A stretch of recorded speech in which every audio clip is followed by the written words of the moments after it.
So, dear students, now today we are with here to understand how to start and conduct our final year project work.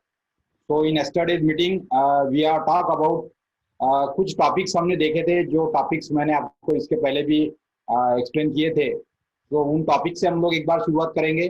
There are many areas are there and as discuss yesterday इस बार हम लोग ये चाह रहे हैं कि हमारा प्रैक्टिकल का वर्क हमके कैसे करने को मिलेगा. इसलिए मैं ये चाह रहा हूँ कि हम लोग आप एक्सपेरिमेंटल के बजाय कुछ लोग कर भी सकते हैं एक्सपेरिमेंटल का, लेकिन एक्सपेरिमेंटल में करने में कुछ प्रॉब्लम नहीं आनी चाहिए. इसलिए we are trying to see that analytical or software based or analysis based topics may be there, and in civil engineering and there are vast topics are there. So from all that we can select our topic, and on that we can think about that how we can complete the final year UG project work this year.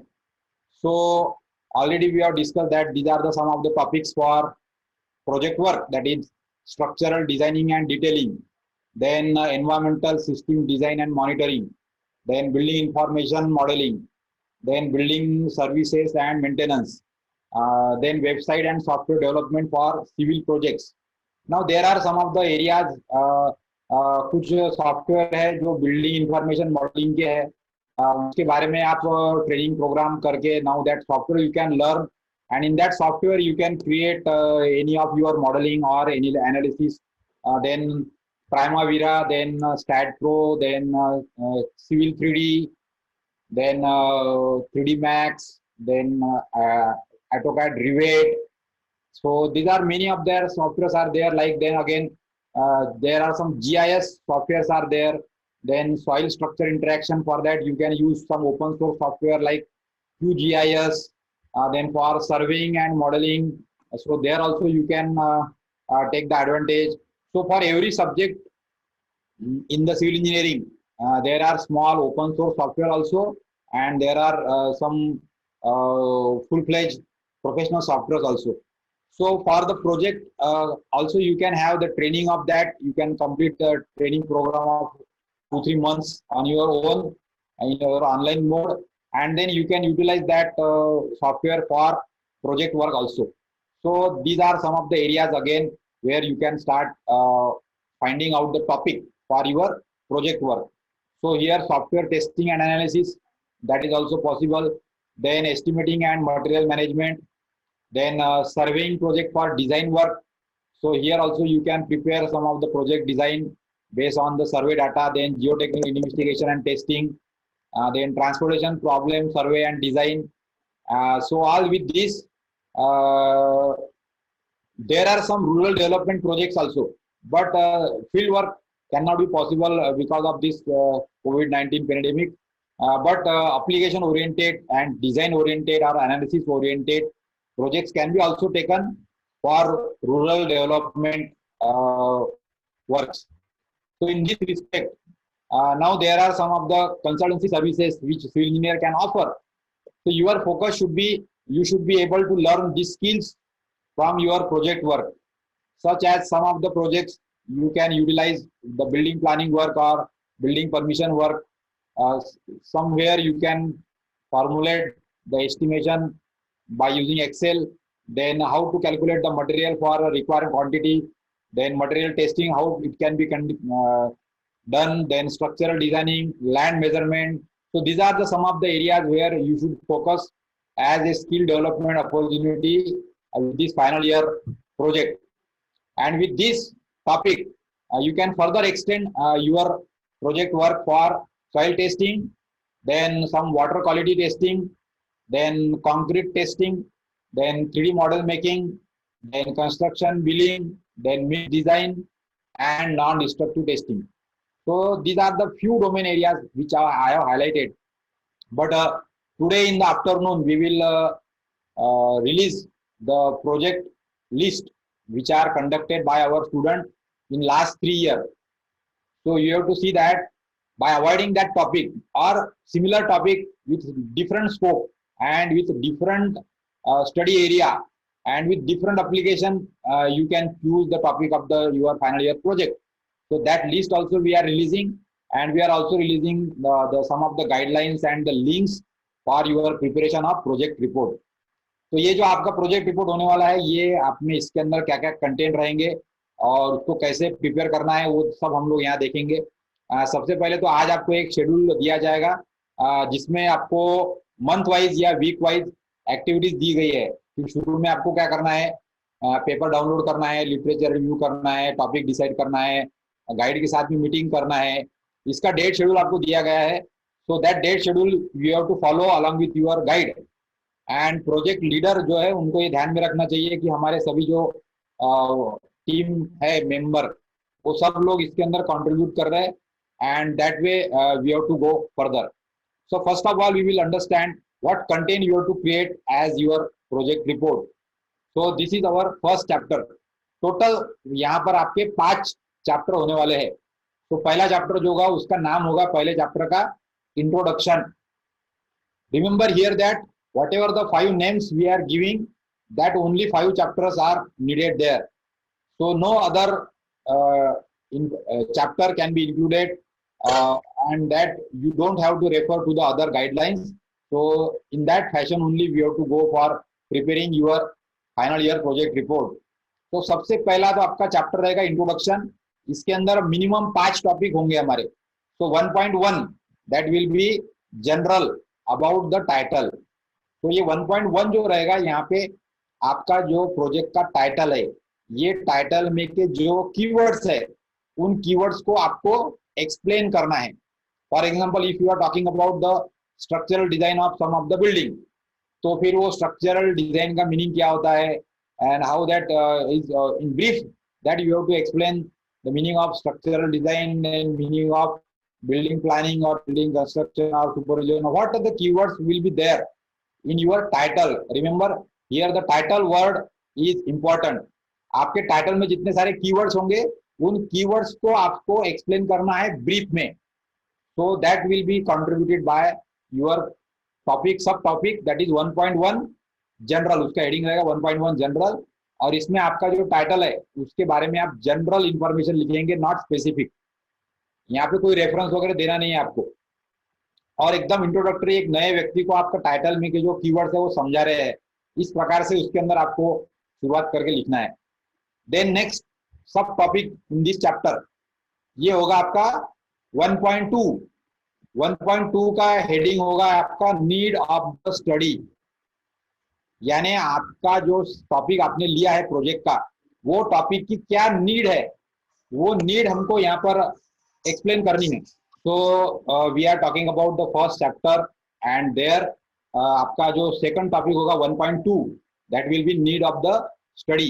तो आपने जो topic select किया है project के लिए, वो जो project का टॉपिक है वो आपने क्यों सिलेक्ट किया, उसकी क्या जरूरत है, उसका करने से आपको क्या बेनिफिट्स मिलेगा या क्या एप्लीकेशन है उसका, ये जो स्टडी आप कर रहे हैं इससे आपको क्या क्या एडवांटेज मिल सकते हैं, इस प्रकार का एक जनरल टॉपिक का डिस्क्रिप्शन, उसकी नीड जो है, नीड ऑफ योर स्टडी, जो टाइटल आपने लिया है वो आपको यहाँ लिखना है। So that is your 1.2। Then 1.3 रहेगा आपका एम एंड ऑब्जेक्टिव। अब ये एम एंड ऑब्जेक्टिव जो है वो इसके लिए आपको गाइडलाइन दी गई है आगे डिटेल में, उसके अंदर हम लोग देखेंगे। तो आपका जो एम है, ये एम आपको कैसा लिखना है, रिमेंबर दिस एम इज एक आपका कंप्लीट सेंटेंस होगा जो 2-3 लाइन का हो सकता है, 2-3 लाइंस, और जो आपके टाइटल से रिफ्लेक्टेड होगा। आपके प्रोजेक्ट का जो टाइटल है उस टाइटल को थोड़ा सा एलैबोरेट करके आपको एक कॉम्प्लेक्स सेंटेंस बनाना है। जो कॉम्प्लेक्स सेंटेंस रहेगा जो आपके प्रोजेक्ट के टाइटल को एक्सप्लेन करेगा, ऐसा एक बड़ा वाक्य जिसको हम लोग बोलेंगे aim. So that will be a long sentence, complex sentence, a group of small sentences and which will elaborate your title of the project. So that will be called as aim. तो ये aim लिखने के पहले आपको क्या करना पड़ेगा कि जो आपका टाइटल है प्रोजेक्ट का, उसके लिए आपको ऑब्जेक्टिव बनाने पड़ेंगे। ये ऑब्जेक्टिव जो है ये कम से कम मिनिमम 5 ऑब्जेक्टिव होने चाहिए। तो 5 ऑब्जेक्टिव में आपका सबसे आखिरी का ऑब्जेक्टिव क्या होगा, जो आपके प्रोजेक्ट का आउटकम है, यानी आप प्रोजेक्ट से क्या मिलाना चाहते हो, तो वो टाइटल रहेगा आपका, जो रिजल्ट या कंक्लूजन निकालने वाले हैं उससे रिलेटेड आपका टॉपिक रहेगा, वो आपका रहेगा 5वें नंबर का ऑब्जेक्टिव।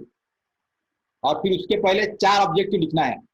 तो 4 ऑब्जेक्टिव में आपका, इसके पहले का एक ऑब्जेक्टिव रहेगा आपका, तो जो अभी हम लोग यहाँ पे 5 चैप्टर लिखने वाले हैं, ये 5 चैप्टर में से जो 5 चैप्टर के 5 सेंटेंसेस हम लोग ऑब्जेक्टिव के तौर पे यहाँ पे लिखेंगे। तो ये ऑब्जेक्टिव में क्या रहेगा, पहला ऑब्जेक्टिव रह सकता है आपका कि टू स्टडी दैट टॉपिक। फिर दूसरा रहेगा to conduct the experimental work of that topic. फिर तीसरा रहेगा जो एनालिसिस, आपने एक्सपेरिमेंटल डाटा कलेक्ट किया है उसका एनालिसिस करना, तो to analyse the data for that topic.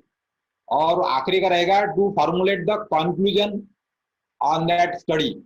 तो ऐसे कंक्लूजन निकालना, एनालिसिस करना, एक्सपेरिमेंट करना, और वो एक्सपेरिमेंट के पहले उसके जो जनरल एक्सपेरिमेंट के पहले जो जनरल नॉलेज लगता है वो टॉपिक के बारे में, उसको स्टडी करना। So to study, that will be your one of the objective. To experiment, to conduct the experiment और to conduct the work, that is your second objective.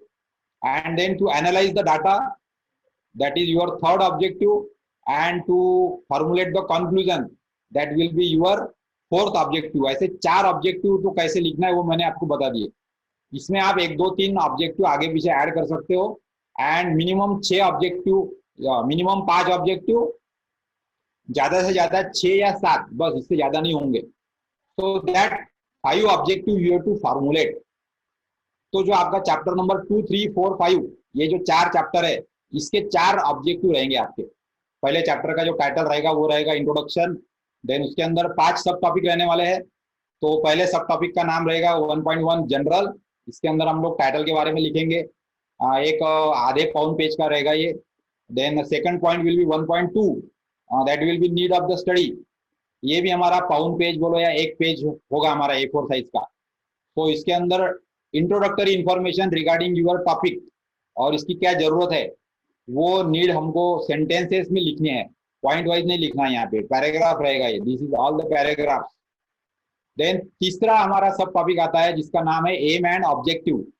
तो एम और ऑब्जेक्टिव में हमको पहले ऑब्जेक्टिव लिखना है। वो ऑब्जेक्टिव मैंने कौन से लिखना है, 4 ऑब्जेक्टिव मैंने आपको बता दिए कि चैप्टर नंबर 2 लिटरेचर रिव्यू का रहेगा, तो उसमें हम लोग लिख सकते हैं कि to carry out the literature review of this topic वगैरह वगैरह। उसके बाद में चैप्टर नंबर 3 रहेगा अपना एक्सपेरिमेंटल वर्क, तो उसके बारे में आप लिख सकते हैं to conduct the experimental work of this या एनालिटिकल वर्क। फिर चैप्टर 4 रहेगा आपका एनालिसिस करना है अपने को, वो जो डाटा आपने कलेक्ट किया उसमें से, या जो भी ऑब्जर्वेशन लिया आपने या जो भी एक्सपेरिमेंटल किया उसका, तो एनालिसिस बोलो या इवोल्यूशन बोलो, उसके बारे में आएगा आपका चौथा ऑब्जेक्टिव, तीसरा ऑब्जेक्टिव। और चौथा ऑब्जेक्टिव आएगा to formulate the conclusion based on the study. तो ऐसे जो आगे के जो 4 चैप्टर है हमारे, उसके ऊपर के 4 ऑब्जेक्टिव रहेंगे। उसके अलावा एडिशनल 2 ऑब्जेक्टिव आपको जो डालने हैं वो आप डाल सकते हैं। एंड दैट वे हमारा ऑब्जेक्टिव का पर्पज ये होता है कि जो ऑब्जेक्टिव आप लिखेंगे, ये ऑब्जेक्टिव आपने प्रोजेक्ट वर्क होने के बाद में पूरे किए, ये आपको आपके रिपोर्ट से दिखना चाहिए। तो जब आप यहाँ पे ऑब्जेक्टिव में लिखेंगे to carry out the literature review, तो सेकंड चैप्टर में आपने लिटरेचर रिव्यू लिखा है, तो वो ऑब्जेक्टिव आपका पूरा हो गया। फिर आप ऑब्जेक्टिव में लिखेंगे to study the topic particularly, या सॉफ्टवेयर या जो भी होगा आपका डोमेन एरिया, तो आपका तीसरे चैप्टर में आप जनरल इंफॉर्मेशन लिखने वाले हो आपके पूरे प्रोजेक्ट के बारे में, वो भी आपका ऑब्जेक्टिव पूरा हो गया, ऐसा दिखा सकते हैं आप।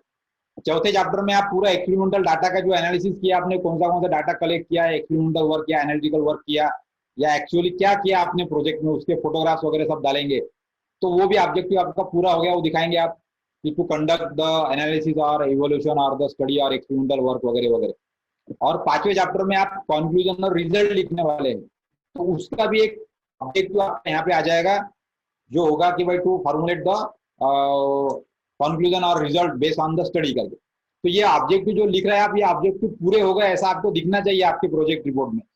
तो इसलिए इसके हिसाब से आप 5 ऑब्जेक्टिव लिखेंगे। तो ये 5 ऑब्जेक्टिव में जो हमारे वर्ड्स आपने यूज किए, जो एडवर्ब यूज किए आपने, जो एडजेक्टिव यूज किए, जो वर्ब यूज किए, उनका यूज करके आप एक बड़ा सेंटेंस बना सकते हो, जो कॉम्प्लेक्स सेंटेंस रहेगा और जो आपके टाइटल से रिलेटेड रहेगा, और उसको हम लोग बोल सकते हैं फिर एम। तो एम ये हो गया एक सेंटेंस, और इसको अपन ने 5 भागों में डिवाइड कर दिया तो उसके बन गए ऑब्जेक्टिव। तो इस प्रकार से एम और ऑब्जेक्टिव ये इंपॉर्टेंट टॉपिक है आपके पहले चैप्टर में, ये आपको लिखना पड़ेगा। तो इसलिए इसको जो है आपको अभी थोड़ा सा टेंटेटिव लिखना पड़ेगा। जब आपका थोड़ा सा काम हो जाएगा, लिटरेचर रिव्यू बोलो या फिर स्टडी का, तो फिर आप इसको अच्छी तरह से वर्डिंग कर सकते हो इसका। फिर आएगा आपका प्रपोज मेथोडोलॉजी। तो अभी भी प्रपोज मेथोडोलॉजी आपको पहले चैप्टर में आपको तुरंत मालूम नहीं रहेगी, इसलिए प्रपोज मेथोडोलॉजी आपको अभी जितनी सूझती है उतने आपको सिर्फ लिखना है कि आपका जो प्रोजेक्ट वर्क है आप कौन से स्टेप से करेंगे। प्रपोज मेथोडोलॉजी का मतलब है स्टेप्स, क्या क्या स्टेप्स आप करने वाले हो, छोटे छोटे स्टेप्स। जैसा कि आप इंटरनेट पे जाके कुछ पेपर डाउनलोड करोगे, कौन से टॉपिक के करोगे, या फिर लाइब्रेरी में जाके बुक्स रेफर करोगे, फिर उसके बारे में लिटरेचर रिव्यू करोगे, फिर लिटरेचर रिव्यू में से फिर क्या क्या फाइंड करोगे, तो कौन से कीवर्ड्स या कौन से टॉपिक के बारे में इंफॉर्मेशन कलेक्ट करोगे। फिर उसके बाद जो भी स्टडी करने है वो स्टडी करेंगे, या एक्सपेरिमेंटल वर्क करेंगे, या एनालिसिस करेंगे, और फिर उसके ऊपर से कंक्लूजन निकालेंगे। ऐसे ब्रीफ में स्टेप जो हो गए, ऐसे स्टेप्स का कलेक्शन, उसको हम लोग बोलते हैं प्रपोज मेथोडोलॉजी। तो पहले चैप्टर में 1.4 आपका जो सब टाइटल है वो होगा प्रपोज मेथोडोलॉजी। तो इसमें आपको एक पेज में लिखना है, सिर्फ एक पेज भर के सिर्फ, कि आपका प्रोजेक्ट वर्क आप किस तरह से पूरा करना चाहते हो, वो आपको इसको लिखना है अभी। और फिर आखिरी का रहेगा ऑर्गेनाइजेशन ऑफ द रिपोर्ट। तो ये ऑर्गेनाइजेशन ऑफ द रिपोर्ट रहेगा 1.5। इसमें हम लोग क्या लिखेंगे, तो आपका रिपोर्ट क्या क्या है, आपके रिपोर्ट में कंटेंट। तो आपके रिपोर्ट में क्या क्या रहेगा, तो आपके रिपोर्ट में पहला चैप्टर रहेगा इंट्रोडक्शन, सेकंड चैप्टर रहेगा लिटरेचर रिव्यू, थर्ड चैप्टर रहेगा एक्सपेरिमेंटल वर्क, फोर्थ चैप्टर रहेगा उसका जो अभी आपका एनालिसिस वगैरह आपने किया वो, और पांचवा चैप्टर रहेगा कंक्लूजन, एंड उसके बाद में आखिरी में आपको रेफरेंस लगाना है। तो ऐसी 6 चीजें, यानी 5 पहले चैप्टर में क्या है, दूसरे में क्या है, तीसरे में क्या है, चौथे में क्या है, और 5वें चैप्टर में क्या है, और आखिरी में रेफरेंस लगाया है करके। इस प्रकार से 2-2 सेंटेंसेस आपको लिखना है हर एक चैप्टर के ऊपर। तो वो ऐसे 10 सेंटेंस जब लिखेंगे तो वो हो जाएगा आपका ऑर्गेनाइजेशन ऑफ द रिपोर्ट। तो आपको इसमें लिखना पड़ेगा कि this report consist of 5 chapters. Chapter 1 consist of, फिर चैप्टर 1 कंसिस्ट ऑफ क्या है, ये 5 टॉपिक लिखना है। Chapter 1 consist of general need about the title, need of the study, then aim and objective, proposed methodology, and organization of the report is given in the brief. Chapter 2, in this chapter the literature review regarding the various literature referred from the internet or journal वगैरह वगैरह ऐसा। फिर chapter 3 में आपने क्या क्या लिखा है, तो उसके जो, यानी हर एक चैप्टर के जो सब टॉपिक है उसको पकड़ के अपने को सेंटेंसेस बनाने हैं, और वो सेंटेंसेस बना के आपका एक ऑर्गेनाइजेशन ऑफ द रिपोर्ट का पैराग्राफ तैयार हो जाएगा एक पेज का। तो इस प्रकार से ज्यादा 4 या 5 पेज में आपका ये चैप्टर पूरा होना चाहिए इंट्रोडक्शन का। सो that will complete your first chapter. अभी ये चैप्टर में यदि किसी को अभी कुछ पूछना होगा तो आप चैट में टाइप कीजिए, so that I will proceed further, और I will try to answer it, and then we will move toward the chapter number 2 of the our project. Second chapter का नाम अपना रहने वाला है लिटरेचर रिव्यू। सेकंड चैप्टर का नाम आपका रहेगा लिटरेचर रिव्यू। अब ये लिटरेचर रिव्यू के लिए क्या क्या करना है ध्यान में दीजिए आप। तो आपको मिनिमम 10 पेपर डाउनलोड करना है जर्नल में से। तो हमारे जो सिविल इंजीनियरिंग में जो रिसर्च चलता है उस रिसर्च के लिए मंथली बोलो या फिर 2 महीने में 3 महीने में ऐसे रिसर्च जर्नल निकलते हैं, जिसके अंदर लोगों ने किए वाले रिसर्च पब्लिश किए जाते हैं। उसको हम लोग बोलते हैं हमारे लैंग्वेज में रिसर्च जर्नल। तो ये रिसर्च जर्नल में एक एक आर्टिकल यानी एक एक लेख प्रकाशित होता है जो लोगों ने लिखा होता है, that we are calling at research paper. तो आपको रिसर्च पेपर जो है ये डाउनलोड करने हैं इंटरनेट पे जाके। तो ये प्रेजेंटेशन के आखिरी में मैं आपको बताने वाला हूँ कि ऐसे रिसर्च पेपर आपको कहाँ कहाँ से डाउनलोड करने हैं। अपने जो प्रोजेक्ट की गाइडलाइन है वो प्रोजेक्ट की गाइडलाइन आपको उसमें बताया गया है सारा कि ये रिसर्च पेपर आपको कहाँ से डाउनलोड करना है। तो आपको मिनिमम 2 पेपर एक स्टूडेंट को डाउनलोड करना है। तो ऐसे करके आपके सभी स्टूडेंट के पेपर कितने हो जाएंगे, 10। लेकिन ये पेपर आप डाउनलोड कब करेंगे? तो अभी आपने यदि टाइटल फाइनल नहीं किया होगा तो टाइटल फाइनल करने के लिए पहले तो आपको ऐसे रॉ पेपर सॉफ्ट कॉपी में आपके लैपटॉप पे डाउनलोड करने पड़ेंगे। वो हो सकता है 50 भी हो या 100 भी हो, क्योंकि आपका अभी प्रोजेक्ट का टॉपिक ही डिसाइडेड नहीं है। तो आपको अलग अलग जो भी टॉपिक डिसाइड लगता है आपको कि मुझे ये टॉपिक पे प्रोजेक्ट करना है, तो वो टॉपिक से रिलेटेड आपको रिसर्च पेपर आप डाउनलोड कर लो बहुत सारे। इसके लिए आपको गूगल स्कॉलर है, फिर स्कोपस है, फिर और ऐसे कई सारे जर्नल्स है सिविल इंजीनियरिंग के। अपने नीरी के कुछ जर्नल है, देन अपने आयोवा के कुछ जर्नल है, देन आईसीआई के कुछ जर्नल है, आईईआई के जर्नल्स है, institute of engineers, Indian concrete institute, Indian water works association, then IPHE के जर्नल है। तो ऐसे कई सारे सिविल इंजीनियरिंग के जर्नल्स है। वो जर्नल्स के पेपर है अलग अलग टॉपिक के, वो आप डाउनलोड कर लेंगे पहले। जो हो सकते हैं 40-50 हो, हर एक स्टूडेंट ने 10-10 यदि किया तो 40-50 हो जाएंगे। और उसको लेके फिर आपने फैकल्टी के साथ में डिस्कशन किया कि भाई सर किस टॉपिक पे हमने प्रोजेक्ट करना चाहिए, ये ऐसे ऐसे पेपर हमको मिल गए इसके ऊपर। और वो पेपर पे डिस्कशन करके फिर आपको एक टेंटेटिव प्रोजेक्ट का टाइटल आपको पहले फाइनल करना पड़ेगा गाइड के साथ में। तो उसके लिए आपको हो सकता है कि आप ऐसा कोई टॉपिक के ऊपर सिलेक्ट नहीं करेंगे, लेकिन अलग अलग एरिया, डोमेन एरिया हो सकते हैं, उसके लिए आपको पेपर सिलेक्ट करना है, टॉपिक सिलेक्ट करना है, जिससे आपको पता चलेगा कि किस एरिया में मैं रिसर्च कर सकता हूँ, किस एरिया में रिसर्च करने की आवश्यकता है, या किस टॉपिक पे रिसर्च नहीं हुआ है, ये पता करने के लिए it is called age gap analysis. जो अलग अलग लोगों ने रिसर्च किया है उनके रिसर्च में कुछ गैप है क्या, उनके रिसर्च में उन्होंने कुछ छोड़ दिया है क्या, उसके रिसर्च में उनको आगे बढ़ा सकते हैं क्या उनके रिसर्च को, या उन्होंने जो किया उसके लिए स्टडी एरिया चेंज करके हम लोग कुछ नया रिसर्च कर सकते हैं क्या, या उन्होंने जो किया उसमें का मटेरियल चेंज करके हम लोग दूसरा कुछ और रिसर्च कर सकते हैं क्या। इस प्रकार से जो रिसर्च पेपर है उसको रेफर करके हम लोग अलग अलग कौन से टॉपिक लेने चाहिए उसकी एक ऐसी 10-15 टॉपिक की लिस्ट बना सकते हैं। और वो 10-15 टॉपिक के साथ में आपने गाइड के साथ में डिस्कशन किया तो उसमें से आपको 2-4 अलग अलग टॉपिक डिसाइड हो सकते हैं कि जिसमें आप प्रोजेक्ट कर सकते हो।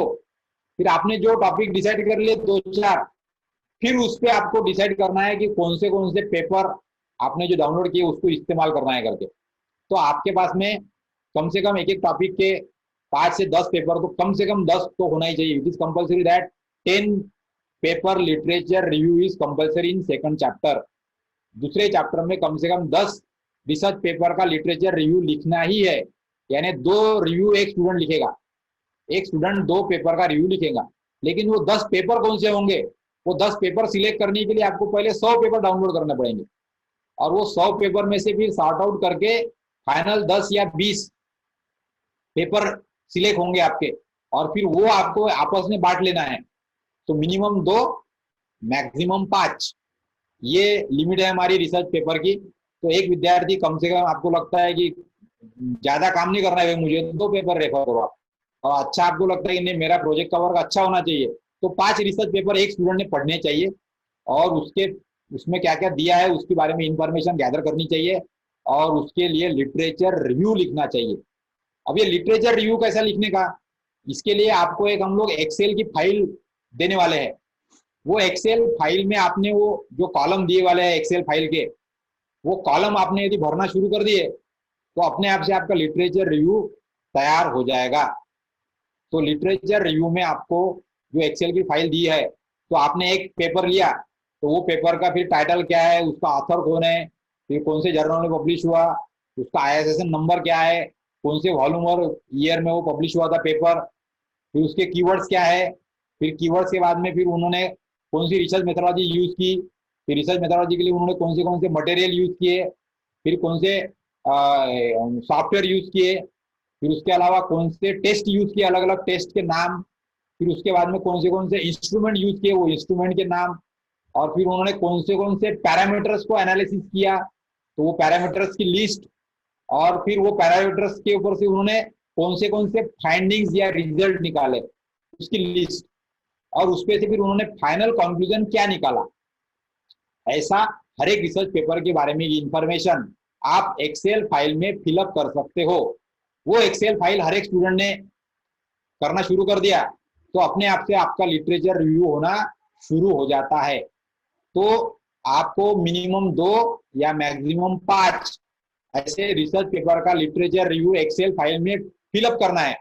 जब वो फिल हो जाएगा तो वो एक्सेल फाइल पे से फिर आपका दूसरा चैप्टर आप लिख सकते हो, जिसका कंटेंट अपने आप से तैयार हो जाएगा और वो रहेगा लिटरेचर रिव्यू। लेकिन लिटरेचर रिव्यू लिखने का तरीका थोड़ा सा समझ लो आप यहाँ पे। तो आपको क्या करना है, लिटरेचर रिव्यू के सेकंड चैप्टर में 5 सब टॉपिक रहेंगे, 5 मेजर टॉपिक रहेंगे, जिसको हम लोग सब टाइटल बोलने वाले हैं सेकंड चैप्टर के। सो 2.1, 2.2, 2.3, 2.4 और 2.5 ऐसे सब टॉपिक रहने वाले हैं। और फिर आपको 2.1 का नाम क्या देना है वो आपको डिसाइड करना पड़ेगा, वो आपके प्रोजेक्ट के टाइटल के हिसाब से रहेगा।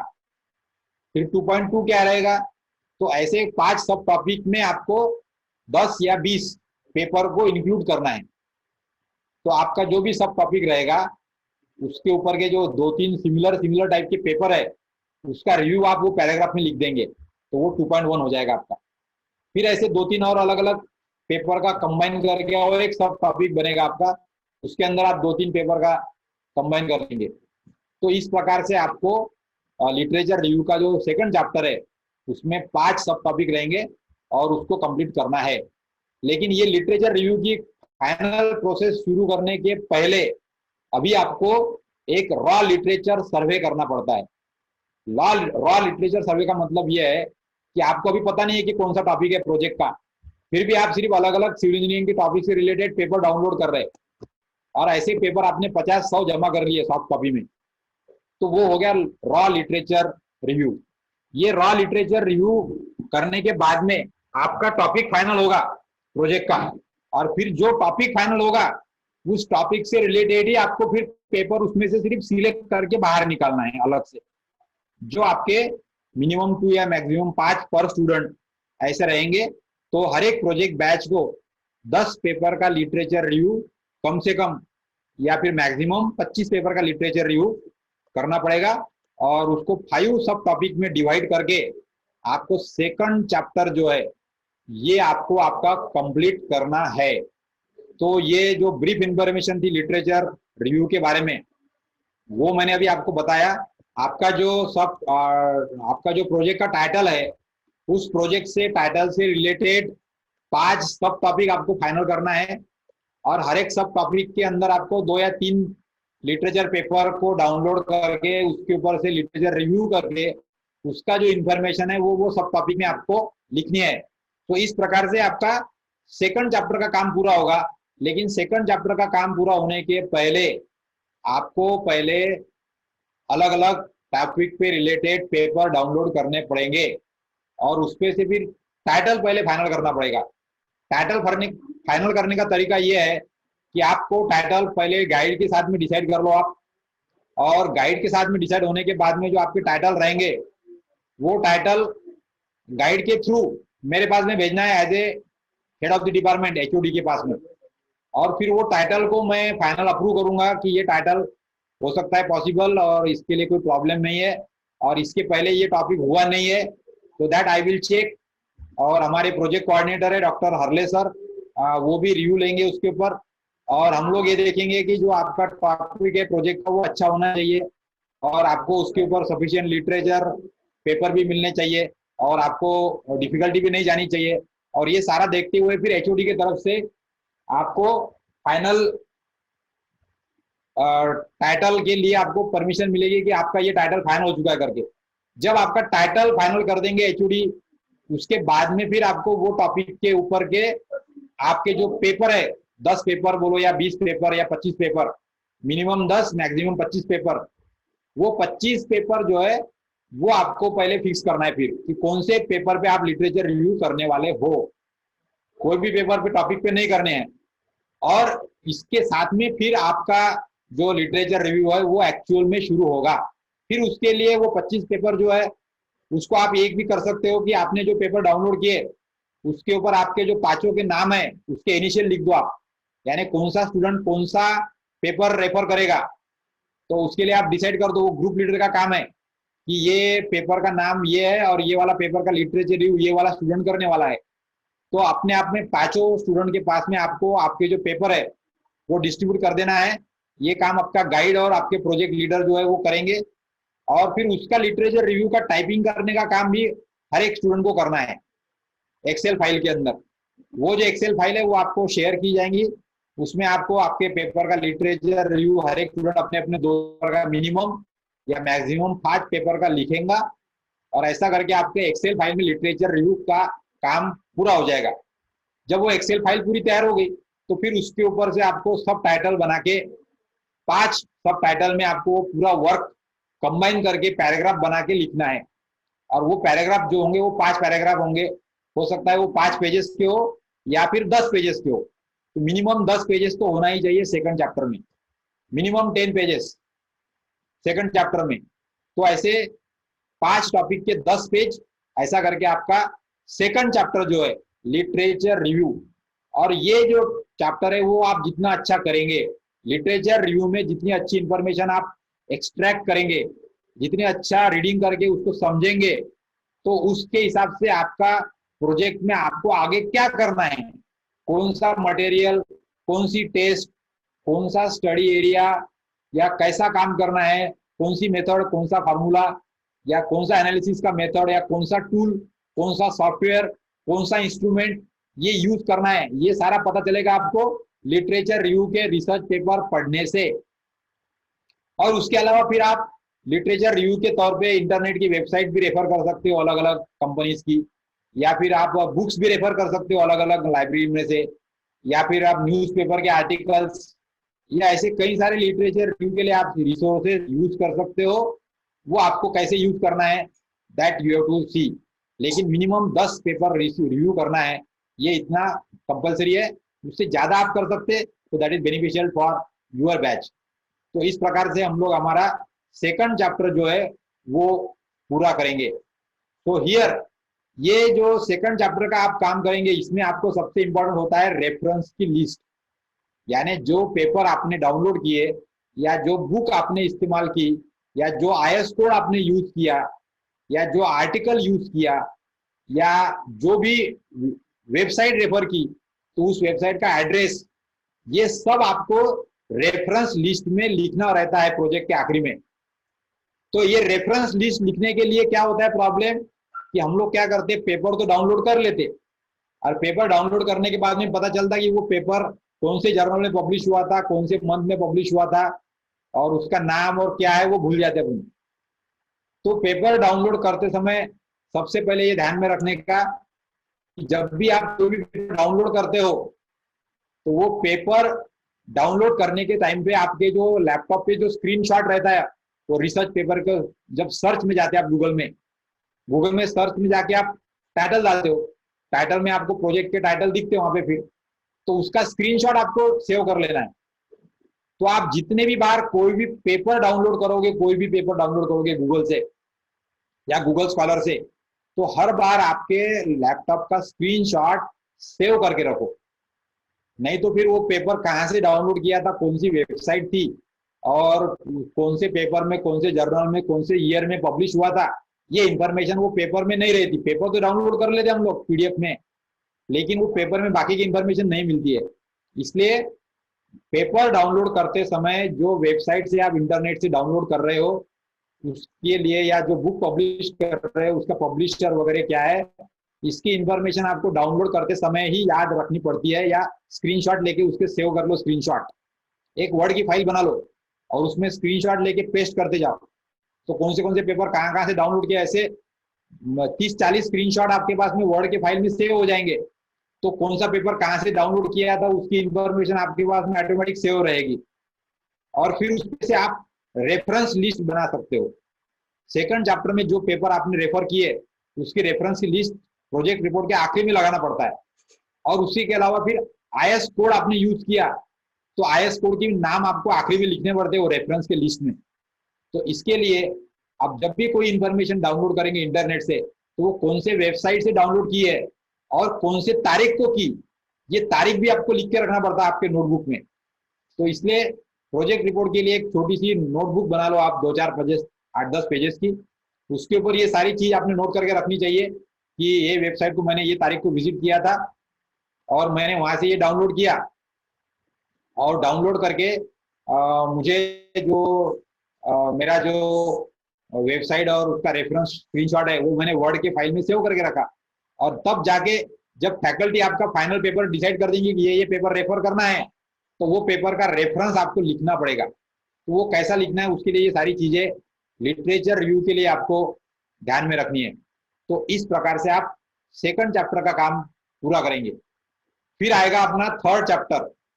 ये जो थर्ड चैप्टर है, ये थर्ड चैप्टर के लिए हमको जो हमारा प्रोजेक्ट का टॉपिक है उसके हिसाब से हेडिंग रहेगा अपना।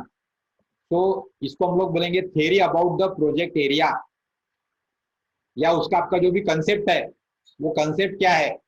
तो तीसरा चैप्टर जो रहेगा वो आपका टाइटल जो का डोमेन एरिया है आपका, जैसा आपने बोला कि structural design of high rise building, for example मैं बता रहा हूँ यहाँ पे।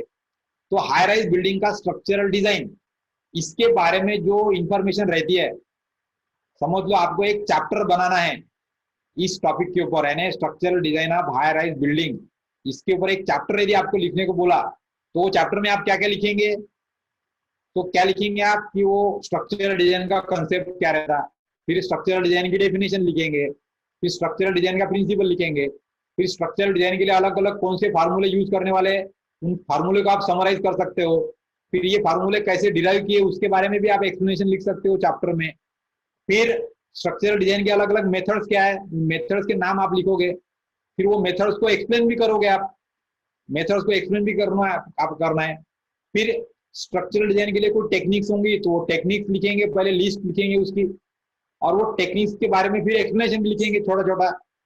फिर स्ट्रक्चरल डिजाइन के कोई टाइप्स है क्या, फिर टाइप्स के बारे में डिस्क्रिप्शन। फिर स्ट्रक्चरल डिजाइन के एप्लीकेशन कौन से है, तो वो एप्लीकेशन के बारे में भी इंफॉर्मेशन लिखना है। फिर स्ट्रक्चरल डिजाइन के एडवांटेजेस क्या है, फिर स्ट्रक्चरल डिजाइन के डिसएडवांटेजेस क्या है, फिर स्ट्रक्चरल डिजाइन की लिमिटेशंस क्या है, और फिर स्ट्रक्चरल डिजाइन के लिए आईएस कोड के प्रोविजंस क्या है। यानी फॉर एग्जांपल बताया मैंने आपको यहाँ पे कि यदि आपका टॉपिक स्ट्रक्चरल डिजाइन का है तो उससे रिलेटेड ये सारी इंफॉर्मेशन आपको पूरे कोई भी बुक में मिल जाएंगे रेडीमेड अवेलेबल। तो ये इंफॉर्मेशन आपको रिसर्च पेपर में से, या इंटरनेट पे से, या ई बुक में से, या आईएस कोड में से, या अपने लाइब्रेरी में जो बुक्स है अलग अलग, वो बुक्स को रेफर करके उसमें से आप ये सारी इंफॉर्मेशन निकाल सकते हो, जैसी को वैसी आपको टाइप करना है। इसमें आपको किसी का भी अपना दिमाग लगाना नहीं है। तो ये जो तीसरा चैप्टर है ये है हमारा theoretical aspect about your project area. तो जैसा एनवायरमेंट का प्रोजेक्ट होगा तो उसके अंदर आपने बोला कि वह वेस्ट वाटर ट्रीटमेंट के बारे में है, तो फिर वेस्ट वाटर ट्रीटमेंट का कंसेप्ट क्या है, फिर वेस्ट वाटर ट्रीटमेंट की डेफिनेशन, फिर उसके प्रिंसिपल, फिर उसका फार्मूला, फिर उसके डेरिवेशन, उसके मेथड और उसका डिस्क्रिप्शन, उसके टेक्निक्स और उसका डिस्क्रिप्शन, उसके टाइप्स और उसका डिस्क्रिप्शन, फिर उसका एप्लीकेशन कहाँ का यूज होता है वो उसके एग्जाम्पल, फिर उसके एडवांटेज, फिर उसके डिसएडवांटेजेस, फिर उसकी लिमिटेशन, और फिर उसके बारे में आईएस कोड के प्रोविजन और उसके नंबर। तो ऐसा तीसरा चैप्टर ये एकदम आसान है। जब आप लिटरेचर रिव्यू करते हो तो आपको कोई सारे पेपर में लिटरेचर रिसर्च पेपर में आपको ये सारी इंफॉर्मेशन कई कई पेपर में मिल सकती है। बहुत से पेपर होंगे कि जिसके अंदर कुछ फार्मूला दिया होगा, एक आधा टेबल दिया होगा, या एक आधा उसका एप्लीकेशन लिखा होगा, या एडवांटेज या डिसएडवांटेज लिखे होंगे एक आधे पेपर में। तो आपको क्या करना है कि जो आपके रिसर्च पेपर है लिटरेचर रिव्यू के लिए आपने जो डिसाइड कर लिया आपके कि भाई ये 25 पेपर रहने वाले हैं, वो 25 पेपर को आप पहले नंबर दे दो 1 से लेके 25 तक, और फिर उसके ऊपर आपको आपके जो प्रोजेक्ट के मेंबर है उनके नाम लिख दो कि भाई ये किसका है, ये किसका है, ये कहने कौन से 5 पेपर कौन सा स्टूडेंट पढ़ने वाला है, दोनों चीजें वो पेपर के ऊपर लिख दो हार्ड कॉपी पे प्रिंट आउट करने के बाद में। फिर उसमें से लिटरेचर रिव्यू शुरू करने के लिए आपको क्या करना है कि उसमें के कीवर्ड्स को जो है वो स्केच पेन से हाईलाइट करना है, यानी आपको कीवर्ड्स पता चल जाएंगे।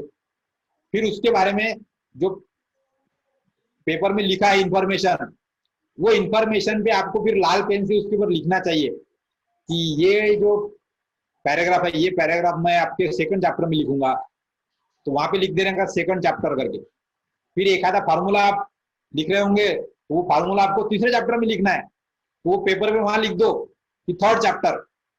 तो आपका जो पूरा लिटरेचर प्रिंट आउट किया आपने रिसर्च पेपर का, 8-10 पेज का रिसर्च पेपर होगा वो, उसका जो प्रिंट आउट करेंगे आप, वो प्रिंट आउट के ऊपर आपको लाल पेन से लिख लेना है कि कौन सा पार्ट वो रिसर्च पेपर में का आप सेकंड चैप्टर में डालने वाले हो। जैसा कि उसका एब्स्ट्रैक्ट और कंक्लूजन और उसके रिजल्ट्स, ये सब आप सेकंड चैप्टर में डालोगे लिटरेचर रिव्यू के।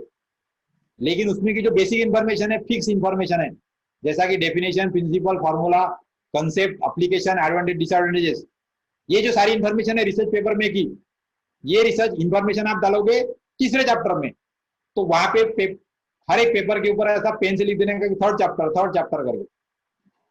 तो ऐसा करके आपके पेपर जो कि प्रिंट आउट आपने लगाई है रिसर्च पेपर की, उसपे से आपको बाइफर्केशन हो जाएगा कि कौन सा पार्ट सेकंड चैप्टर में लिखना है और कौन सा पार्ट थर्ड चैप्टर में लिखना है। और फिर आप उसको टाइपिंग करना चालू कर सकते हो अलग अलग सेपरेशन वाइज। तो पहले आपको लिटरेचर रिव्यू के लिए एक्सेल फाइल भर देना है, एक्सेल फाइल भर दिए तो फिर उस पे से आपको सेकंड चैप्टर लिखने का काम शुरू करना पड़ेगा, तो आपका सेकंड चैप्टर शुरू हो जाएगा। और फिर इसी प्रकार से आपने जो पेपर पे मार्किंग कर दिया कि एडवांटेज डिसएडवांटेज तीसरे चैप्टर में लेना है, तो उसको आप जैसा का वैसा कॉपी पेस्ट करके आपके वर्ड के फाइल में पेस्ट कर दो। तो आपके पास में डेफिनेशन, प्रिंसिपल्स, फॉर्मूला या फिर एडवांटेज, ऐसे सारे रेडीमेड जो कंटेंट है, जो किसी पेपर में दिया है या किसी बुक में दिया है, किसी ई बुक में दिया है या किसी वेबसाइट पे है, जो जैसा का वैसा ले सकते हैं आप, क्योंकि वो आपका कोई बनाया वाला नहीं है। और वो आपके रिपोर्ट के तीसरे चैप्टर में आपको वर्ड के फाइल में डाल के रखना है। तो इस प्रकार से तीसरे चैप्टर का कंटेंट आपका अपने आप से बनना शुरू होगा। तो तीसरे चैप्टर में ये सारी बेसिक इंफॉर्मेशन, आपका जो प्रोजेक्ट टाइटल है, प्रोजेक्ट एरिया है, आपका प्रोजेक्ट का जो डोमेन एरिया है, जो प्रोजेक्ट का रिसर्च एरिया है, उसके बारे में की पूरी इंफॉर्मेशन, जो आपने कोई बनाई नहीं, उसको आपने लिखा नहीं, आपने फाइंड भी नहीं किया उसको, जो ऑलरेडी अवेलेबल है बुक्स में, जो वेल डिफाइंड है, वो जैसी को वैसी आपको यूज करना है आपके प्रोजेक्ट वर्क के लिए, इसलिए आपने उसको तीसरे चैप्टर में लिख दिया। इस प्रकार से तीसरे चैप्टर का जो कंटेंट है वो आपका जल्दी तैयार होता है। तो दूसरा और तीसरा चैप्टर ये पूरा करने के लिए जितना अच्छा लिटरेचर रिव्यू आप करेंगे, उसका पेपर का नंबरिंग, पेपर का मार्किंग, उसके अंदर अंडरलाइनिंग, उसके अंदर हाईलाइटिंग और उसके अंदर का कंटेंट डिस्ट्रीब्यूशन, कौन सा टॉपिक सेकंड में चैप्टर में जाएगा, कौन सा टॉपिक थर्ड चैप्टर में जाएगा, ऐसा बाइफर्केशन आप जितना अच्छा कर दोगे तो आपको सेकंड और तीसरा चैप्टर लिखने के लिए एकदम आसानी हो जाएगी। तो इस प्रकार से पहला चैप्टर, दूसरा चैप्टर और तीसरा चैप्टर, ये तीनों चैप्टर का काम आपको ये वाले सेमिस्टर में यानी 7th सेमिस्टर में पूरा करना है। रिमेंबर, 3 चैप्टर का कंप्लीट वर्क आपको ये सेमिस्टर में पूरा करना है। तो इसके हिसाब से आपको ये टारगेट आपका डिसाइडेड है कि 3 चैप्टर तैयार करने के लिए क्या क्या करने का है, वो मैंने आपको बताया। तो आगे का हमारा नेक्स्ट आएगा चैप्टर नंबर 4। चैप्टर नंबर 4 का टाइटल रहेगा आपका, जो भी आप कर रहे हो, एक्सपेरिमेंटल एनालिसिस या फिर आपका जो स्टडी एरिया है उसके हिसाब से आपका नाम रहेगा, एक्सपेरिमेंटल वर्क ऐसा भी आप दे सकते हो वहां पे, या एनालिसिस वर्क ऐसा भी आप टाइटल दे सकते हो, या फिर सिर्फ सिंपल आप लिख सकते हो स्ट्रक्चरल डिजाइन ऑफ, जो भी आपका टाइटल होगा प्रोजेक्ट का। तो आपका जो प्रोजेक्ट का टाइटल है मेन, वो टाइटल के हिसाब से चौथे चैप्टर का नाम रहेगा यहाँ। तो आपका क्या हो गया, पहला चैप्टर का नाम होगा इंट्रोडक्शन, दूसरे चैप्टर का होगा लिटरेचर रिव्यू, ये दोनों फिक्स है। तीसरा चैप्टर में आपको क्या लिखना पड़ेगा, जो आपका डोमेन एरिया है प्रोजेक्ट टाइटल का, यानी स्ट्रक्चरल डिजाइन या फिर एनवायरमेंटल एनालिसिस या वेस्ट वाटर ट्रीटमेंट या फिर मिक्स डिजाइन, या ऐसे इस प्रकार से जो भी आपका थेराटिकल कंसेप्ट का जो भी टॉपिक होगा आपके प्रोजेक्ट का, उसका नाम आएगा तीसरे चैप्टर का। और चौथे चैप्टर का नाम आएगा पर्टिकुलरली कि स्टडी ऑफ, जो भी आपका प्रोजेक्ट टाइटल है, या फिर एक्सपेरिमेंटल वर्क ऑफ, या फिर एनालिसिस ऑफ। इस प्रकार से आपका या मॉडलिंग ऑफ टॉपिक, प्रोजेक्ट का टॉपिक। तो चौथे चैप्टर का नाम फिर भी आपके प्रोजेक्ट के टाइटल के हिसाब से थोड़ा सा चेंज होने वाला है, लेकिन उसको नाम कौन से लगाना है वो मैंने आपको बताया। तो experimental analysis, software analysis, statistical analysis of, modelling analysis of, mathematical modelling of, या प्रोडक्ट डेवलपमेंट ऑफ, ऐसा करके, या case study of, assessment of, या फिजिबिलिटी स्टडी ऑफ, इस प्रकार से टाइटल रखेंगे आप। तो ये टाइटल में यदि आपने कोई स्टडी एरिया सिलेक्ट किया होगा तो वो स्टडी एरिया भी लिख सकते हैं, जैसा कि study of coal mines in Chandrapur district, तो ऐसा करके एक स्टडी एरिया का नाम भी आपका हो सकता है कभी कभी। तो ये सारे अलग अलग मेथोडोलॉजी है आपकी प्रोजेक्ट वर्क कंप्लीट करने के लिए। यानी फाइनल ईयर के प्रोजेक्ट में आप क्या क्या कर सकते हो, एक तो आप एक्सपेरिमेंटल एनालिसिस कर सकते हो, यानी किसी चीज के बारे में आपको एक्सपेरिमेंट करना है और उसके ऑब्जर्वेशन लेने हैं, और वो ऑब्जर्वेशन से आपका जो भी रिजल्ट निकालना है आपको निकलेंगे, तो उसको बोलेंगे हम लोग एक्सपेरिमेंटल स्टडी।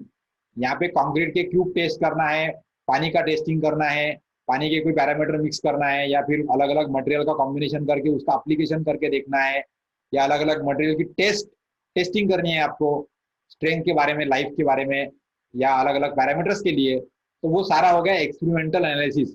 यहाँ पे आपको एक्सपेरिमेंट एक्चुअल में करना पड़ेगा, वो मटेरियल लाके या इक्विपमेंट का यूज करके। या फिर कुछ होगा सॉफ्टवेयर एनालिसिस, यानी आप कोई तो भी पर्टिकुलर सॉफ्टवेयर का इस्तेमाल करेंगे यहाँ पे, और फिर आपका प्रोजेक्ट वर्क आपको कंप्लीट करना पड़ेगा इसके हिसाब से। तो वो हो जाएगा सॉफ्टवेयर एनालिसिस के लिए टाइटल आपका। या फिर स्टैटिस्टिकल एनालिसिस भी कर सकते हैं आप। ऑलरेडी आपके पास में कोई डाटा अवेलेबल है, रिमोट सेंसिंग बोलो या फिर एक्सेल शीट में से किसी प्रोजेक्ट का डाटा, प्रोजेक्ट एनालिसिस का डाटा, या फिर उसके प्रोजेक्ट मैनेजमेंट का डाटा, या फिर फाइनेंशियल एनालिसिस का डाटा, या फिर बिलिंग और एस्टिमेटिंग कॉस्टिंग का क्वांटिटी का डाटा, ऐसा कुछ डाटा ऑलरेडी अवेलेबल है 2-3 अलग अलग प्रोजेक्ट का, और उस पे से आप कुछ स्टैटिस्टिकल एनालिसिस कर रहे हो, या फिर आपने कुछ सर्वे का फॉर्म किया, बनाया, और सर्वे फॉर्म से बहुत सारा डाटा जमा कर लिया, और फिर वो डाटा पे से स्टैटिस्टिकल एनालिसिस आपको करना है। या फिर कई सारी ऐसी वेबसाइट्स है जहाँ पे एटमॉस्फेरिक का डाटा, क्लाइमेट डाटा, टेम्परेचर का डाटा, अर्थक्वेक का डाटा, या रिमोट सेंसिंग का डाटा अवेलेबल है। वो डाटा को एक्सट्रैक्ट करके उस पे से स्टैटिस्टिकल एनालिसिस करके भी आप कुछ तो भी रिसर्च कर सकते हो। तो ऐसा टाइप का यदि एनालिसिस का प्रोजेक्ट वर्क आप कर रहे हो तो वो आ जाएगा स्टैटिस्टिकल एनालिसिस के अंदर। देन मॉडलिंग एनालिसिस भी हो सकता है कि कई सारे अपनी मॉडलिंग के सॉफ्टवेयर है जिसके अंदर हम लोग अलग अलग कंप्यूटर सिविल जो सिस्टम है हमारी सिविल की, जैसा कि हमारे टेस्टिंग है, कुछ हमारे सेंसर्स है, या फिर कुछ BIM के IoT एप्लीकेशंस है हमारे, या फिर हमारे कुछ मॉडल्स है, जो मॉडल्स हम लोग वर्चुअली बना सकते हैं। जैसा कि जियो टेस्टिंग के अंदर, जियोलॉजी के अंदर अर्थ क्रस्ट का हमारा जो एखादा सॉइल का स्ट्रेटा है उसका हमको इंटरेक्शन कैसी है अलग अलग फ्लूइड के साथ में, वाटर के साथ में, या फिर अलग अलग फ्लूइड के साथ में, या फिर हमारी जो सैंड है उसका बिहेवियर पेवमेंट के अंदर मिक्स करने के बाद में, अलग अलग मटेरियल के साथ में मिक्स करने के बाद में कैसा आएगा। तो ऐसे मटेरियल का इस्तेमाल करने के लिए हम लोग वर्चुअल मॉडल कर सकते हैं। उसके लिए ANSYS सॉफ्टवेयर हम लोग यूज कर सकते हैं, या फिर 3D स्टूडियो मैक्स में भी कुछ होता है लेकिन वहाँ पे एनालिसिस नहीं होता है, सिर्फ मॉडलिंग होता है। या फिर ArcGIS करके मॉडल है, वहां पर कर सकते हैं हम लोग। ANSYS सॉफ्टवेयर के अंदर तो कम से कम मेरे ख्याल से 16 अलग अलग मॉड्यूल्स है, जो फ्लूइड मैकेनिक्स के लिए मॉड्यूल्स अलग है, ट्रांसपोर्टेशन के लिए मॉड्यूल्स अलग है, एरोडायनामिक्स के लिए अलग मॉड्यूल है, स्ट्रक्चरल एनालिसिस के लिए अलग मॉड्यूल है, मटेरियल प्रॉपर्टीज के लिए अलग मॉड्यूल है, टेम्परेचर एनालिसिस के लिए अलग मॉड्यूल है। ऐसे अलग अलग कंसेप्ट है जो हमारे physics, mathematics, chemistry, environment science, इसके लिए जो अलग अलग पैरामीटर्स है हमारे, उन पैरामीटर्स का टेस्टिंग और एनालिसिस के लिए हम लोग वर्चुअल मॉडल बना सकते हैं, और उसके जरिए एक्सपेरिमेंटल वर्क में उसके अलग अलग पैरामीटर वैरी करके अलग अलग आउटपुट जनरेट कर सकते। यानी इनपुट अलग अलग दिया आपने और आउटपुट अलग अलग लिया। फॉर एग्जांपल आप एक सेडिमेंटेशन टैंक का मॉडलिंग कर सकते हो ANSYS फ्लुएंट के अंदर, और वहां पे ANSYS फ्लुएंट के अंदर आपको फिर सेडिमेंटेशन टैंक का पूरा जैसा मॉडल रहता है, डायमेंशन जो भी आपने डिजाइन किए होंगे मैथमेटिकल कैलकुलेशन करके, तो उसका एक वर्चुअल मॉडल बनाना पड़ेगा। उसके हिसाब से उसकी हाइट, डेप्थ, उसके अंदर के जो ब्लेड है उसकी स्पीड, उसके अंदर का रिटेंशन टाइम, उसके अंदर का जो पानी है उसके प्रॉपर्टीज आप डिजाइन कर सकते हो। उसके अंदर सील्ड कितना है, पार्टिकल साइज क्या है, सेटलिंग टाइम कितना है, इनिशियल वेलोसिटी कितनी है, फ्लूइड की वेलोसिटी कितनी है, इनलेट आउटलेट का डिस्टेंस कितना है, उसका डिस्चार्ज कितना है इनलेट और आउटलेट का, और फिर वो पानी का जो क्वालिटी है, वेस्ट वाटर के पैरामीटर्स, वो पैरामीटर्स उसको असाइन कर सकते हो उसके अंदर। सिल्ट और chemical parameters, biological parameters, bacteria, फिर उसके स्पोर्स, उसकी साइजेस कितने हैं, और उनका फिर बायोलॉजिकल डिसइंटीग्रेशन का, रेस्पिरेशन का रेट क्या है, फिर उनको कितना एमएलएसएस लगेगा उनका पूरा लाइफ साइकिल पूरा कंप्लीट करने के लिए। ऐसे सारे पैरामीटर्स आप असाइन कर सकते हो मॉडल के अंदर, और फिर वो मॉडल को आप जब रन करोगे तो आपको इनपुट के पैरामीटर डिसाइड करना पड़ेगा कि मेरे वेस्ट वाटर ट्रीटमेंट का बीओडी इतना है और सीओडी इतना है, और ऐसा ही वेलोसिटी और ये रहेगा। तो ये सेटलमेंट टैंक में डालने के बाद में 1 घंटे का सेटलिंग टाइम देता हूं मैं, तो मेरी कितनी इम्प्यूरिटी पानी में की रिमूव होती है सेटलमेंट होके, और कितना नीचे जो हमारा स्लज तैयार होता है वो कितने वॉल्यूम का होता है, और कितना पानी फिल्टर होता है कितने रेट से, और अपने फिर वो सेडिमेंटेशन टैंक की एफिशिएंसी कितनी रहेगी, 70%, 80%, 90% जो भी है, ये सारे पैरामीटर ऑब्जर्व किए जा सकते हैं वर्चुअल मॉडल के जरिए। यानी एक्चुअल सेडिमेंटेशन टैंक हमने कंस्ट्रक्ट नहीं किया, लेकिन वर्चुअली हम लोग सब कर सकते हैं। तो इस प्रकार का मॉडलिंग एनालिसिस हम लोग सिविल के लिए कई सारे एरिया में हम लोग कर सकते हैं। ये एक एग्जांपल बताया मैंने आपको एनवायरमेंटल सिस्टम डिजाइन का। Similarly you can also have a mathematical modelling. आजकल तो ऐसे मैथमेटिकल टूल्स भी आ गए हैं कि जिसके अंदर किसी मैथमेटिकल फॉर्मूले में आप लोग ट्रायल एंड एरर लेके अलग अलग पैरामीटर्स के ऊपर से अलग अलग रिजल्ट को जनरेट कर सकते हो। या फिर जो अपने ऐसे वेरिएबल्स है, जो वेरिएबल पे से आपको एक मैथमेटिकल मॉडल को सॉल्व करने के लिए आपको डेरिवेशन इंटीग्रेशन करके कई सारा कैलकुलेशन करना पड़ता है, तो उसके नंबर ऑफ इटरेशंस लेने के लिए आप मैथमेटिकल मॉडल्स करके उसमें भी आप सिर्फ मैथमेटिकली इनपुट देके आउटपुट निकाल सकते हो, और जो रिजल्ट आएंगे उसके टेबल्स जनरेट कर सकते हो, और वो रिजल्ट पे से फिर आपका कंक्लूजन और रेफरेंस रिजल्ट आप निकाल सकते हो। तो these are some of the areas जो चौथे चैप्टर का जो वर्क है ये हम लोग कर सकते हैं। फिर हम लोग प्रोडक्ट डेवलपमेंट के लिए भी कर सकते हैं। पिछले बार कुछ स्टूडेंट ने किया था, जैसा कि पेविंग ब्लॉक बनाना है उनको, तो उसके लिए फिर अलग टाइप का मटेरियल उन्होंने इस्तेमाल किया। फिर ब्रिक बनाना है, या फिर वॉल के पैनल्स बनाना है रेडीमेड, या फिर प्रीकास्ट लिंटल बोलो या प्रीकास्ट सज्जा, ऐसे प्रीकास्ट के लिए बिल्डिंग एलिमेंट्स बनाना है अलग अलग। तो ऐसे बिल्डिंग्स कंस्ट्रक्शन के लिए कई सारे हमारे पास में ऐसे पार्ट्स है जिसका हम लोग प्रोडक्ट डेवलपमेंट और टेस्टिंग सिविल डिपार्टमेंट के लिए, सिविल के अलग अलग रिक्वायरमेंट के लिए हम लोग कर सकते हैं। तो वो हम लोग कर सकते हैं इस टॉपिक के अंदर। या फिर हमको केस स्टडी भी ले सकते हो आप। एक आधे डैम का कुछ आपको डाटा यदि रेडीमेड मिलता है, वो डैम के सर्वे से लेके उसका साइट फाइनल करने के बाद में उसका कंस्ट्रक्शन, और उसके बाद में का डैम का पूरा मॉनिटरिंग, उसका कैचमेंट एरिया कैसा चेंज हो रहा है, और उसमें पानी की लेवल कैसी कम ज्यादा हो रही है, और ऐसा यदि आपको 8-10 साल का या 2-4 साल का डाटा मिलता है, या फिर आप रिमोट सेंसिंग से भी किसी एरिया के फॉरेस्ट जैसा मेरघाट फॉरेस्ट का क्या हो रहा है अभी, यानी मेरघाट फॉरेस्ट का डेवलपमेंट किस प्रकार से हो रहा है, उसके डाइवर्सिटी बायोडाइवर्सिटी कैसी चेंज हो रही है, या फिर लैंड यूज और लैंड कवर कैसे चेंज हो रहा है, तो इसके लिए भी आप केस स्टडी ले सकते हो। किसी प्रोजेक्ट के आपके कोई रिलेटिव होंगे गवर्नमेंट डिपार्टमेंट में या फिर अलग अलग प्राइवेट कंपनीज में, जो आपको ऐसा किसी केस स्टडी का डाटा अवेलेबल करा के दे सकते हो, तो वो डाटा लेके आप उसके हिसाब से केस स्टडी भी डिजाइन कर सकते हो जो आपके चौथे चैप्टर के लिए आपको काम में आएगी। तो that way you can also do. या फिर हम लोग कुछ असेसमेंट भी कर सकते हैं, जैसा कि एक आधे पर्टिकुलर एरिया के लिए आपको जैसा हमको पता करना है कि भाई हमारे जो डिस्ट्रीब्यूशन सिस्टम है, वाटर डिस्ट्रीब्यूशन सिस्टम हमारे बुधवारा के अंदर का जो सिटी है उसके लिए वहाँ पे, तो उसके अंदर में के टोटल लॉसेस और उसमें से जो होने वाला इनकम वगैरह जो है, इसकी जो फिजिबिलिटी क्या है उसका असेसमेंट हमको करना है। तो उस प्रकार से भी असेसमेंट के भी काम हम लोग कुछ कर सकते हैं, और उसमें से भी कुछ रियल टाइम वर्क जो है वो हम लोग कर सकते हैं। लेकिन इसके लिए फील्ड वर्क कम से कम रहे, इसको हमको ध्यान में रखना है। हमको ये कोविड-19 के ड्यूरेशन के हिसाब से वो सारी चीजें ध्यान में रखनी है। तो असेसमेंट जो है वो थोड़ा सा एनालिटिकल और वर्चुअल और पेपर वर्क ज्यादा हो, तो that is good for our work. और इसी प्रकार से फिर फिजिबिलिटी स्टडी भी हम लोग कर सकते हैं। फिजिबिलिटी स्टडी में पर्टिकुलरली क्या है कि जैसा कि फॉर एग्जांपल मैं यहाँ पे सिंपल बताऊंगा कि एक नया प्रोजेक्ट फ्लैट स्कीम का आप डिजाइन कर रहे हो, और उसके अंदर 100 फ्लैट है, और 100 फ्लैट आप 5 साल में बेचने वाले हो, तो बिल्डिंग कंस्ट्रक्शन करने के लिए 3 साल का समय लगने वाला है।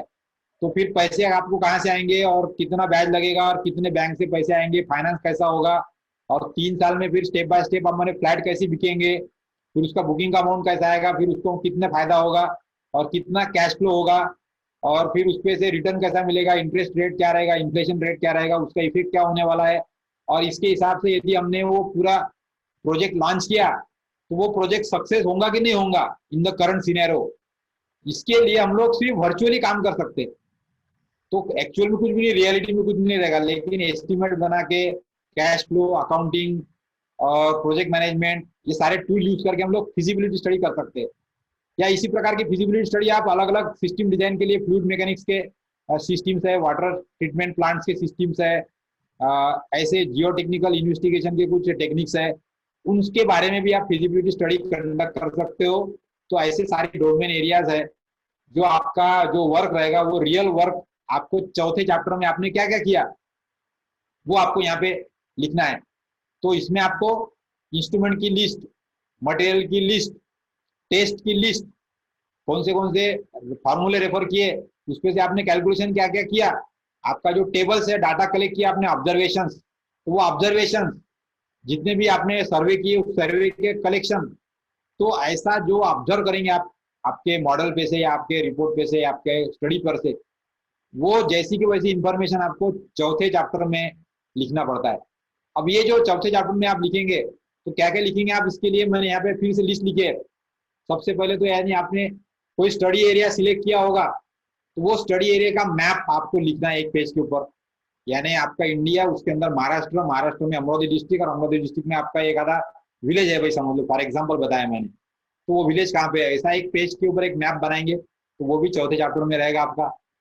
फिर आता है आपका स्टडी एरिया का एक्सप्लेनेशन, यानी आपने अमरावती सिटी की पढ़ाई की है और यूज किया है अमरावती सिटी को स्टडी एरिया के लिए, तो अमरावती सिटी के बारे में एक पेज की इंफॉर्मेशन आपको लिखना है। यहाँ की पॉपुलेशन कितनी है, यहाँ का कैसा उसका यहाँ का सेटअप है, और मार्केट एरिया कैसा है, और कौन सी लोकेलिटी है, और एजुकेशन और बाकी इंफॉर्मेशन जनरल क्या है। तो ये आपको महानगर पालिका के वेबसाइट पे मिल सकती है, हर एक सिटी के लिए, ग्राम पंचायत के लिए ग्राम पंचायत की वेबसाइट पे मिलती है। तो स्टडी एरिया के बारे में भी आप थोड़ा इंफॉर्मेशन एक पेज लिख सकते हो चौथे चैप्टर में। फिर आएगा आपका सैंपलिंग। सैंपलिंग का मतलब है कि आपने कितने नंबर ऑफ सर्वे किए, या कितने एक्सपेरिमेंट किए, या कितना डाटा कलेक्ट किया, कितना करने वाले हो आप, मिनिमम कितना करना चाहिए था आपने, कितने मैक्सिमम करना चाहिए था, या कौन से वेराइटी लेनी चाहिए थी उसके अंदर, या सैंपल कलेक्ट कर रहे हो तो सैंपल कलेक्शन का प्रोसीजर क्या है, यही सैंपल आपने क्यों कलेक्ट किए, इससे ज्यादा क्यों नहीं किए, इससे कम क्यों नहीं किए। तो ऐसी सारी सैंपलिंग के बारे में की इंफॉर्मेशन, सैंपल आपने सिलेक्ट क्यों किए, किसी स्पेसिफिक जगह से ही सैंपल आपने क्यों लिए, अलग जगह पे आप क्यों नहीं गए। तो ऐसी सारी सैंपलिंग के बारे में इंफॉर्मेशन यदि लिखना है आपको तो वो लिख सकते हैं आप, सॉफ्टवेयर के बारे में लिख सकते हैं आप। फिर उसके बाद में आएंगे आपके टेस्ट रिजल्ट। आपको टेस्ट रिजल्ट का सिर्फ कैलकुलेशन यहाँ पे करना है। चौथे चैप्टर में जो भी कैलकुलेशन दिखाएंगे आप, जैसा हम लोग एक प्रॉब्लम डिजाइन का सॉल्व करते हैं, एक आधा डिजाइन करते हैं, तो डिजाइन कैलकुलेशन जो है, या एक आधा आपने वैल्यू कैलकुलेट किया तो आपको वो वैल्यू 10 बार कैलकुलेट करना पड़ेगा, तो सिर्फ एक बार का कैलकुलेशन आपको करके दिखा देना है वहां पे कि भाई ये वैल्यू हमने ऐसे ऐसे कैलकुलेट किया। तो फिर वहां पे similarly all the values are calculated, ऐसा करके सेंटेंस लिख देंगे हम वहां पे। तो ऐसा कैलकुलेशन लिखना जो है, वो कैलकुलेशन आपको ये चौथे चैप्टर में लिखना है। और जो भी रिजल्ट के कैलकुलेशन आएंगे, सारे रिजल्ट की कैलकुलेशन, वो कैलकुलेशन भी इसी चैप्टर में रहेंगे, रिजल्ट नहीं रहेंगे यहाँ पे, सिर्फ कैलकुलेशन रहेंगे। और जितने भी टेबल्स, ऑब्जर्वेशन के टेबल्स रहेंगे, या जितना भी डाटा आपने रेडीमेड या प्रोक्योर किया या फिर निर्माण किया डाटा एक्सपेरिमेंट के जरिए, या कलेक्ट किया, या किसी ने आपको दिया, तो वो सारा डाटा या टेबल्स, उसके कैलकुलेशंस, ये सारा आपको चौथे चैप्टर में लिखना है। यानी चौथा चैप्टर तभी लिख सकते हैं आप जब आपने प्रोजेक्ट का कुछ तो भी काम किया होगा, या ऐसे अलग अलग टाइप से, और ये हो जाएगा फिर आपके चौथे चैप्टर का कंप्लीशन। तो चौथे चैप्टर में क्या क्या लिखना है इसके बारे में मैंने आपको जानकारी दी।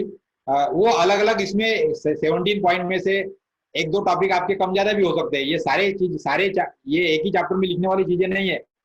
चौथे चैप्टर में आपको स्टडी एरिया, मैप, मैप के बाद में सैंपलिंग, सैंपलिंग के बाद में डाटा या टेबल्स, उसके बाद में फिर कैलकुलेशंस, उसके बाद में टेस्ट रिजल्ट और आखिरी में रिजल्ट। ये इस प्रकार से लिखना है। बाकी ये जो एक्सपेरिमेंटल एनालिसिस से लेके तो फिजिबिलिटी स्टडी तक जो मैंने बताया, ये उसका मेथड है करने की, ये आपको लिखना नहीं है। अभी जिसकी फिजिबिलिटी रहेंगे तो वो सिर्फ फिजिबिलिटी स्टडी के बारे में लिखेगा, तो उसके कंटेंट अलग हो सकते हैं। लेकिन जो कंटेंट फिक्स है हर एक प्रोजेक्ट के लिए वो क्या है, तो study area, map, sampling, number of sample और मेथड ऑफ सैंपलिंग और type of sampling, test result, calculation, tables और डाटा। इतनी सारी चीजें हर एक को कंपलसरी है। बाकी फिर जो कंटेंट है वो हर एक का बदलेगा। किसी फिजिकली स्टडी होंगी तो अलग कंटेंट आएगा, किसका प्रोडक्ट डेवलपमेंट होगा तो उसका इंफॉर्मेशन अलग आएंगे, केस स्टडी रहेंगे तो उनके सब टॉपिक अलग रहेंगे। तो चौथे टॉपिक के जो सब टॉपिक है वो 2-3 टॉपिक फिक्स है और बाकी के फिक्स नहीं है। फिर बाकी के आपको आपके हिसाब से डिसाइड करना है, आपके टाइटल के हिसाब से। वो आपको आपके गाइड बताएंगे कि कौन से टॉपिक आपने लिखना है करके। लेकिन study area, map, sampling, calculation, table और डाटा, ये इतने 5 टॉपिक तो कंपलसरी है चौथे चैप्टर में लिखना। बाकी के जो टॉपिक्स है वो सब टॉपिक आपके टॉपिक के हिसाब से चेंज होंगे, प्रोजेक्ट टाइटल के हिसाब से चेंज होंगे। So what we do in feasibility study already I have explained, Aishwarya. जो भी हमको लगता है कि ऐसा ऐसा करना चाहिए, तो वो करने के पहले यदि हम लोग उसका फिजिबिलिटी टेस्टिंग कर लेते हैं, तो जनरली फिजिबिलिटी स्टडी किसी प्रोजेक्ट के लिए कर सकते हैं हम लोग। जैसा मैंने फ्लैट स्कीम का एग्जांपल दिया, या फिर कोई ट्रांसपोर्टेशन मैनेजमेंट की सिस्टम आपने डिजाइन कर ली एक आधे सिटी के लिए, तो वो इम्प्लीमेंट करने के बाद में उससे जो पैसे मिलेंगे या उससे जो ट्रैफिक कंट्रोल होगा वो सही में होगा कि नहीं होगा। क्योंकि आपने तो बोल दिया कि ऐसा ऐसा करने का है करके, लेकिन वैसा करने के बाद में वो सक्सेसफुल होगा कि नहीं होगा, इसके लिए जो स्टडी करते हैं हम लोग उसको हम लोग बोलते हैं फिजिबिलिटी स्टडी। तो कोई भी चीज करने के पहले जनरली उसका मॉडल बनाया जाता है, वर्चुअल मॉडल। आजकल तो वर्चुअल ही है, पहले हम लोग एक्चुअली मॉडल बनाते थे और उसपे से फिर जैसा आर्थिक एनालिसिस करना है तो मल्टी स्टोरी मॉडल बना के उसको हिला के देखते थे और फिर उसका सैग कितना होगा, डिफ्लेक्शन कितना होगा और क्रैकिंग और शियर कैसा होगा उसको टेस्ट करना पड़ता था, और जो प्रैक्टिकली पॉसिबल नहीं था। लेकिन अभी सॉफ्टवेयर में ये सारी फैसिलिटी आ चुकी है अभी। तो ऐसे कई सारे एक्सपेरिमेंट्स है जो सिविल इंजीनियरिंग स्ट्रक्चर के लिए हम लोग कर सकते हैं। तो इल्यूमिनेशन के बारे में, लाइट इल्यूमिनेशन के बारे में, नेचुरल इल्यूमिनेशन के बारे में हम लोग फिजिबिलिटी स्टडी कर सकते हैं। या फिर ग्रीन बिल्डिंग कंसेप्ट के लिए भी वर्चुअल मॉडल बना के हम लोग उसकी ग्रीन बिल्डिंग का एनर्जी सेविंग का एनालिसिस कर सकते हैं। या फिर जैसा मैंने बताया एनवायरमेंटल में के जो अलग अलग सिस्टम्स है, sedimentation tank, then grid chamber, या फिर सेटलिंग चैम, या ट्रिकलिंग फिल्टर, या slow sand filter, rapid sand filter, या फिर activated sludge processing, oxidation pond, ditch, ऐसे भी वर्चुअल मॉडल बना के उसका टेस्टिंग हम लोग कर सकते हैं। या फिर टेस्टिंग के लिए भी मटेरियल टेस्टिंग के अलग अलग वर्चुअल मॉडल्स हम बना सकते हैं। या फिर बिल्डिंग के लिए एक आधे बीम कॉलम का स्पेशल डिजाइन का उसका डिफ्लेक्शन क्राइटेरिया, शियर, बेंडिंग उसका कैसा हो रहा है, या हाई राइज बिल्डिंग का स्वे एनालिसिस करना है।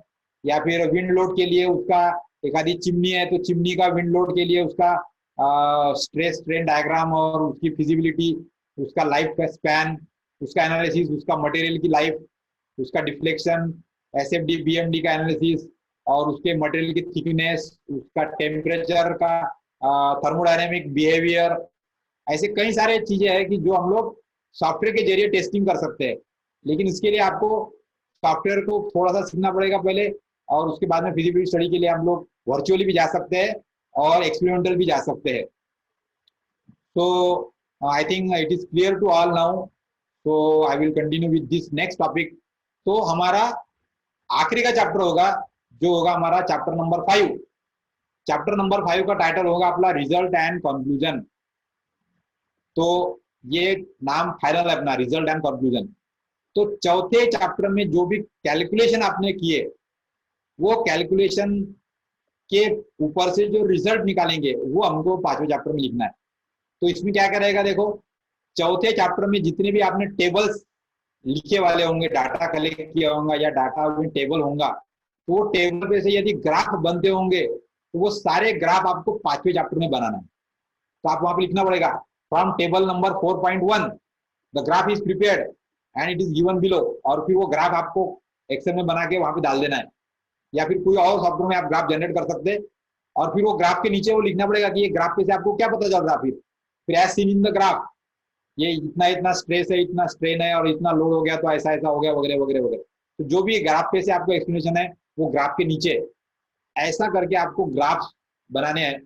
या फिर कुछ ग्राफ में कर्व बनेंगे, तो वो कर्व के बारे में उसका स्टैंडर्ड कर्व के साथ में कंपैरिजन, या फिर उसके बारे में का एक्सप्लेनेशन, या वो कर्व का इक्वेशन क्या है, उसका रिग्रेशन एनालिसिस, उसका रिग्रेशन कोएफिशिएंट कितना है, उसका वाई एक्सिस का कुछ फार्मूला बन रहा है क्या कैलकुलेशन के लिए, तो ऐसा कुछ हम लोग बना सकते हैं। तो वो लिखना है आपको ज्योमेट्रिकल कर्व।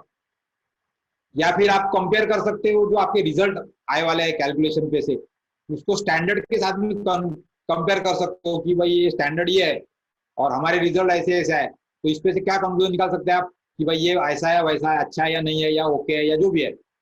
तो जो स्टैंडर्ड्स दिए वाले कई सारे पैरामीटर्स के बारे में, वो पैरामीटर्स के साथ में आपका कंपैरिजन कर सकते हो, आपने जो पैरामीटर्स फाइंड किए या कैलकुलेट किए उसके बारे में। और ऐसा करके फिर जो पैरामीटर्स और ग्राफ और कर्व आपने बनाए उसके ऊपर का क्रिटिकल ओपिनियन आपको लिखना है। यानी आपको क्या पता चल रहा है, आपका ओपिनियन क्या है वो ग्राफ पे से या कर्व पे से या डाटा कंपैरिजन पे से। So that critical opinion we have to write down in the next topic. फिर उस पे से जो क्रिटिकल ओपिनियन है उसके लिए आपको यदि लगता है कि मैंने डिस्कशन लिखना चाहिए, तो जो सीरियल ऑर्डर से आपने चौथे चैप्टर में डाटा फाइंड किया है उसी टॉपिक्स के सीरियल ऑर्डर से आपको डिस्कशन इंक्लूड कर सकते हैं आप पांचवें चैप्टर के अंदर। तो जो जैसा जैसा डाटा आपको मिलते गया चौथे चैप्टर में उसी प्रकार से उसका डिस्कशन आपको लिखना है, तो वो डिस्कशन आप फिफ्थ चैप्टर में लिख दो। और फिर ये सारा जो लिखा आपने डिस्कशन या ओपिनियन, उसपे से आपके जो फाइनल कंक्लूजन है वो 2 रह सकते, 5 रह सकते, लेकिन 5 से ज्यादा नहीं रहेंगे। इतना बड़ा वर्क प्रोजेक्ट वर्क हमको करना नहीं है, तो लेकिन वो आपके कंक्लूजन होने चाहिए। तो ऐसे मिनिमम 2 से लेके 5 कंक्लूजन आपने क्या निकाले आपके पूरे प्रोजेक्ट वर्क पे से, वो आपको लिखना है। तो आपका जो चौथा और पांचवें चैप्टर का जो काम है, ये काम हमको अगले सेमेस्टर में करना है, एक्सपेक्टेड ये है। यानी अगले सेमेस्टर में बोले तो जनवरी से लेके तो अप्रैल मई तक आगे वाले सेमेस्टर में। सो इस पे कंक्लूजन निकालने के बाद में यदि आपके स्टडी पे से आपको कुछ रिकमेंडेशन बना के देना है कि भाई ये स्टडी के हिसाब से हम लोग ये बताना चाहते हैं कि भाई लोगों ने ऐसा करना चाहिए, वैसा नहीं करना चाहिए, ऐसा करेंगे तो ऐसा होगा, वगैरह वगैरह। तो जो रिकमेंडेशंस सबके लिए अप्लीकेबल हो सकते हैं, ऐसे रिकमेंडेशन लिखना है। कंक्लूजन नहीं लिखना है इसके अंदर, कंक्लूजन अलग चीज होगी। कंक्लूजन बोले तो आपके फाइंडिंग और रिजल्ट हो गया, लेकिन उसपे से आप जनरल कंक्लूजन बना सकते हो क्या लोगों को गाइड करने के लिए, फर्दर कोर्स के लिए। तो वो रिकमेंडेशन में आप लिख सकते हैं कि ऐसा मत करो, ऐसा करो, या ये स्टडी पे हमको ऐसा ऐसा दिखा, so that is recommended that we should do like this, ऐसा करके कुछ लिख सकते। So that recommendation we have to write down in the next topic. तो आपके चैप्टर नंबर 5 में 5.1 रहेगा आपका ग्राफ या फिर कर्व या कंपैरिजन। 5.2 रहेगा क्रिटिकल ओपिनियन या फिर फाइंडिंग्स अबाउट एंड डिस्कशन, ये 5.2 रह सकता है। और 5.3 रहेगा फिर आपका कंक्लूजन्स, या फिर 5.4 रहेगा रिकमेंडेशंस, और 5.6 रहेगा फ्यूचर स्कोप। तो 5.6 के ऊपर जाना नहीं है पांचवें चैप्टर में। तो 5.1 और 2 ये ऑप्शनल है आपके पास, और 5.3, 4, 5, 6 ऐसे आपके फिक्स है ये। तो लाइक दैट फ्यूचर स्कोप भी लिखना है कि आपके प्रोजेक्ट को आप आगे कैसा बढ़ा सकते हो। तो उसके लिए 2-4 लाइनें लिखना है सिर्फ। फ्यूचर स्कोप आपका सिर्फ छोटे से 2-4 लाइन में रहेगा, लंबा चौड़ा फ्यूचर स्कोप कॉपी पेस्ट करके लिखना नहीं है कहीं से भी। तो इन दैट वे 5वां चैप्टर आपको कंप्लीट करना पड़ेगा, और ऐसा करके आपका प्रोजेक्ट वर्क का जो रिपोर्ट है, ये रिपोर्ट हमको फॉर्मुलेट करना है। और फिर आखिरी का पार्ट रहेगा इसके अंदर 5th चैप्टर के बाद में, जो रहेगा आपका रेफरेंसेस। तो ये रेफरेंस राइटिंग जो है, जो आपने एक्स्ट्रा डाटा कहाँ से कलेक्ट किया, तो वो सारा रेफरेंस वर्क के अंदर लिखना है।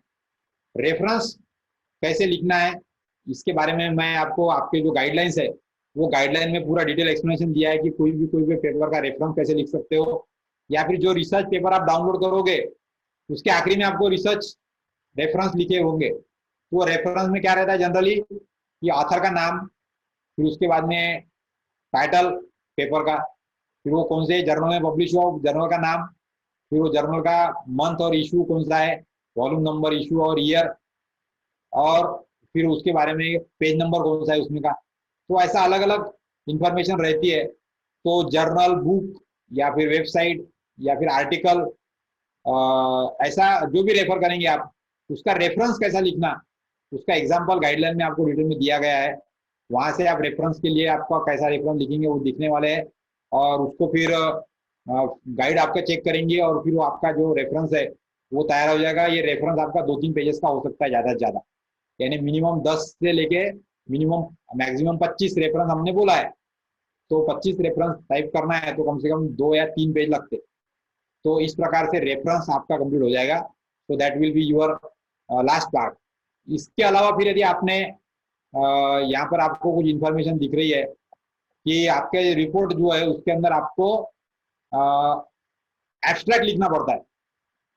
जो रिपोर्ट का एब्स्ट्रैक्ट है, फाइनल रिपोर्ट का एब्स्ट्रैक्ट, तो रिपोर्ट का एब्स्ट्रैक्ट वैसा 3 पैराग्राफ में लिखा जा सकता है। यहाँ पे 3 पैराग्राफ का मतलब है 3 अलग अलग पैराग्राफ नहीं, 3 अलग अलग डिवीजन। पैराग्राफ एक ही रहेगा, एब्स्ट्रैक्ट पूरा पेज 1 में एक ही मोटा बड़ा पैराग्राफ दिखेगा आपको, लेकिन उसके अंदर 3 डिवीजन रहेंगे। तो पहला डिवीजन क्या रहेगा उसके अंदर, एब्स्ट्रैक्ट के अंदर, तो आपने जो इंट्रोडक्शन का चैप्टर लिखा है, पहला चैप्टर, इंट्रोडक्शन के चैप्टर का समरी आपको लिखना है एक पैराग्राफ में। तो आपको इंट्रोडक्शन और आपकी हिस्ट्री, आपके टॉपिक से रिलेटेड, इसकी इंफॉर्मेशन आपको सिर्फ एक पैराग्राफ में, 10 लाइन का एक पैराग्राफ, इतना लिखना है सिर्फ। तो पहले चैप्टर का जो समरी है 10 लाइन में, वो आपका हो जाएगा एक पैराग्राफ, और वो हो जाएगा आपका एक डिवीजन आपका एब्स्ट्रैक्ट लिखने के लिए। फिर उसके बाद में सेकंड डिवीजन में आपको क्या लिखना है, करंट वर्क, यानी चौथे चैप्टर में आपने क्या किया। तो चौथे चैप्टर में जो भी किया वो आपको एक 10 लाइन में लिखना है, फिर से समरी में लिखना है। मेन इंपॉर्टेंट प्रोसीजर आपका जो आपकी रहेगी, प्रपोज मेथोडोलॉजी, कि आपने ये मटेरियल ये लिया, इंस्ट्रूमेंट लिए, ये सॉफ्टवेयर लिया, और ये ऐसा ऐसा डाटा कलेक्ट किया, फिर ये किया, और ये टेस्ट किया, और वो वर्क किया, और ये रिजल्ट निकाला, और ये टेबल निकले, और इतने पैरामीटर्स को हमने फाइंड किया, और उसका डाटा हमको दिया है करके, वगैरह वगैरह।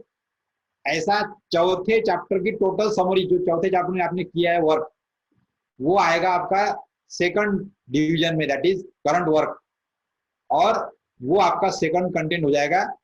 तो एक 10 लाइनें और बन जाएंगी आपकी, 10 और 10 20 लाइन आपके पास तैयार हो गई। और आखिरी की 5 लाइनें आप लिखेंगे कंक्लूजन, जो आपने 5वें चैप्टर में लिखा है, वो कंक्लूजन आप जैसा का वैसा भी यहाँ ले सकते हो। तो उसके 5 लाइन्स। तो इस प्रकार से पहले और दूसरे चैप्टर को लेके 10 लाइन, चौथे चैप्टर को लेके 10 लाइन, और 5वें चैप्टर को लेके 5 लाइन, ऐसी 25 लाइन तैयार हो गई, या 25 सेंटेंस तैयार हो गया समझ के चलो। तो वो 25 सेंटेंस को आप एक पैराग्राफ में डाल देंगे तो वो कंप्लीट हो जाएगा आपका एब्स्ट्रैक्ट। तो एब्स्ट्रैक्ट का मतलब ये है कि जिसको पूरा प्रोजेक्ट रिपोर्ट नहीं पढ़ना है, तो उसने सिर्फ उतना एक पेज पढ़ लिया, तो पूरे जो 5 चैप्टर है आपके, उसमें क्या क्या लिखा है वो मुझे पता चल जाना चाहिए। तो इसलिए क्या है कि पहले चैप्टर में के जो सब टाइटल है उसको आपको लिखना है, फिर दूसरे चैप्टर में के सब टाइटल जो है लिटरेचर रिव्यू के, उसके भी सेंटेंस आपको लिखना है, और फिर चौथे चैप्टर में जो वो ये आपका करंट वर्क है उसका प्रोसीजर लिखना है आपको, कि आपने क्या क्या किस प्रकार से डाटा लिया, कौन से पैरामीटर एनालिसिस किए, और ऐसी समरी की इंफॉर्मेशन, और फिर उसने जो रिजल्ट निकाला आपने वो कंक्लूजन में लिखेंगे आप। तो इस प्रकार से यदि एक 3 डिवीजन आप अलग अलग लिखते हो, 10 लाइन 10 लाइन और 5 लाइन, और उसको कंबाइन कर देते हो, तो एक बड़ा सिंगल पेज का पैराग्राफ तैयार हो जाएगा, और उसको हम लोग बोलते हैं एब्स्ट्रैक्ट। ये एक सिंपल तरीका मैंने बताया, मैं इसके टेक्निकल डिटेल्स में नहीं जा रहा हूँ यहाँ पर, लेकिन एक स्टूडेंट्स के लेवल पे एक आसान तरीका एब्स्ट्रैक्ट लिखने का मैंने आपको बताया। फिर जितनी आपकी इंग्लिश अच्छी होंगी, आपका इंग्लिश का कॉम्प्रिहेंशन अच्छा होगा, तो आपको उसको एकदम स्मार्ट वर्डिंग में आप लिख सकते हो। लेकिन ये ध्यान रखना चाहिए कि एब्स्ट्रैक्ट कभी भी कॉपी पेस्ट नहीं रहता। कई सारे स्टूडेंट देखे गए हैं कि पुराने टॉपिक से उठा के डायरेक्ट सीधा सीधा एब्स्ट्रैक्ट जैसा का वैसा लिख देते। तो एब्स्ट्रैक्ट लिखना बोले तो बहुत बड़ी बात नहीं है। एब्स्ट्रैक्ट लिखने के लिए मैंने आपको क्या बताया, सिंपल तरीका है, पहले चैप्टर के सब हेडिंग और दूसरे चैप्टर के सब हेडिंग, इसको पकड़ के आप सेंटेंस बना लो लंबे लंबे, कि क्या क्या आप बोलना चाहते हो उसके बारे में, तो वो आपका हो जाएगा एक पैराग्राफ 10 लाइन का। फिर चौथे चैप्टर में जो काम किया आपने उसके बारे में आप लिखो 10 सेंटेंस, जो समरी होंगी पूरे इसकी चौथे चैप्टर की। और फिर जो कंक्लूजन लिखे होंगे वो कंक्लूजन जैसे कि वैसे। तो ऐसा करके यदि मैंने पूरा एक पेज पढ़ लिया आपका, तो पूरा आपका प्रोजेक्ट पढ़ने का काम नहीं चाहिए मुझे। यानी ऐसी कोई चीज नहीं रहनी चाहिए कि जो आपने एब्स्ट्रैक्ट में लिखी नहीं हो, जो आपकी इसमें होंगी करके, या आपको बताना भूल गए आप करके। तो पूरे प्रोजेक्ट रिपोर्ट की 5 चैप्टर की समरी जैसी की वैसी, सिर्फ इसमें तीसरा चैप्टर आपने स्किप किया, फिर तीसरा चैप्टर का काम आपने किया नहीं रहता, और वो बेसिक चीजें रहती वहां की, तो उसका डिस्क्रिप्शन आपको एब्स्ट्रैक्ट में इंक्लूड नहीं करना है। तो पूरी समरी एक ही पेज में आ जानी चाहिए, ऐसा करके आपका एब्स्ट्रैक्ट लिखना है आपको। लेकिन ये काम आपका सबसे आखिरी में होगा, पूरे सब चैप्टर खत्म होने के बाद में। तो अभी आपको कोई एब्स्ट्रैक्ट लिखना नहीं है। लेकिन अभी आपको यदि 7वें सेमेस्टर के लिए आपको एब्स्ट्रैक्ट लिखना पड़ेगा, तो वो एब्स्ट्रैक्ट आप पहला चैप्टर दूसरा चैप्टर वो तो काम में आने वाला है आपको, वो लिख लो। और फिर उसमें आगे का जो पार्ट है वो तीसरे चैप्टर का लिख लो आप। तो अभी 7th सेमेस्टर का जो आपका सबमिशन रहेगा पहले 3 चैप्टर का, वो पहले 3 चैप्टर में आपको इंट्रोडक्शन, लिटरेचर रिव्यू और थेराटिकल एस्पेक्ट, ऐसे 3 चैप्टर के बारे में की समरी लिखनी है। जो समरी बोले तो आपका 7th सेमेस्टर का सबमिशन का वर्क रहेगा, वो उसके अंदर का एब्स्ट्रैक्ट आपको वो लिखना है। और ये वाला एब्स्ट्रैक्ट फिर आपको तीसरे चैप्टर में का उसमें का एब्स्ट्रैक्ट उड़ा के उसमें चौथे पांचवें चैप्टर का ऐड कर दिए, तो फिर फाइनल एब्स्ट्रैक्ट आपका अगले सेमेस्टर में तैयार हो जाएगा। तो that way we have to work for abstract. तो एब्स्ट्रैक्ट के बारे में अभी किसी को डिफिकल्टी होंगी तो आप चैट बॉक्स में टाइप कीजिए, और फिर नहीं तो फिर मैं आगे बढ़ता हूँ। यहाँ पे ऐश्वर्या शेट्टी ने एक टॉपिक पूछा है, as we have to submit first 3 chapter in this semester, so we have to attach the reference and appendix in that. yes, यदि आप रेफरेंस की 3 चैप्टर में तो रेफरेंस तो आ ही गए आपके, तो तीनों चैप्टर के जो रेफरेंस है वो लिखना है आपको। और अपेंडिक्स जो है वो भी आपको लगता है तो आप ऐड कर सकते हो appendix, it is no matter. लेकिन ये सारा जो वर्क है ये पूरा ऑलरेडी अवेलेबल है, आपको कुछ बनाना नहीं है यहाँ पे कहीं से, सिर्फ आपको क्लब करना है। लिटरेचर रिव्यू भी आपको रेडीमेड लिटरेचर रिव्यू पेपर पे से मिल रहा है। थेराटिकल एस्पेक्ट भी ऑलरेडी बुक्स में अवेलेबल है, फार्मूला और theoretical aspect, method, advantage, disadvantage, वो भी आपको जैसे कि वैसे ही टाइप करना है। और उसके लिए फिर पहला चैप्टर का आपको इंट्रोडक्शन लिखना है, पहला चैप्टर कंपोज करना है। तो वो भी छोटा सा चैप्टर है, 5 पेजेस का, मैक्सिमम 5 पेजेस का, मिनिमम 3 पेजेस का। तो उसके लिए ये इतना वर्क जो है वो ये सेमेस्टर में आपको कंप्लीट करना है। जो वर्क आपका वर्क फ्रॉम होम हो सकता है, इसके लिए कोई फील्ड में जाने की जरूरत नहीं है। लेकिन कोलैबोरेटिव मेथड से आप यदि काम करेंगे सिस्टमेटिक, तो बराबर आपको पता चलते रहेगा और आपका काम होते रहेगा। इसके लिए हम लोग एक सिस्टम भी डिवाइस करने की कोशिश कर रहे हैं इस बार, तो वो मैं आपको गाइड आपकी बताएंगी कि जो प्रोजेक्ट बैचेस है उनके लिए एक हम लोग गूगल ड्राइव के लिए ऊपर एक गूगल क्लासरूम बना दे रहे हैं हम लोग।